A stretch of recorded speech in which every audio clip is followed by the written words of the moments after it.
মামাতো ননদের বিয়ের উপলক্ষে মামার বাসাটা যেভাবে সাজানো হয়েছে আপনারা দেখেন আমার ভিডিওর মাধ্যমে। মামার বাসা হচ্ছে বসুন্ধরাতে, উনি থাকে 7 তলায়, 7 ফ্লোর।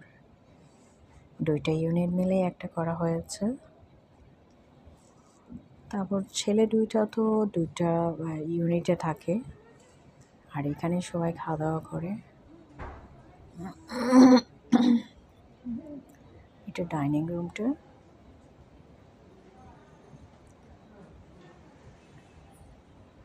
অনেক সুন্দর বাসা, অনেক সুন্দর পরিপাটি।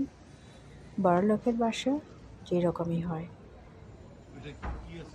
এটা হচ্ছে সেদিন তারই এঙ্গেজমেন্ট হচ্ছিল, মসজিদে নামাজ পড়া এখানে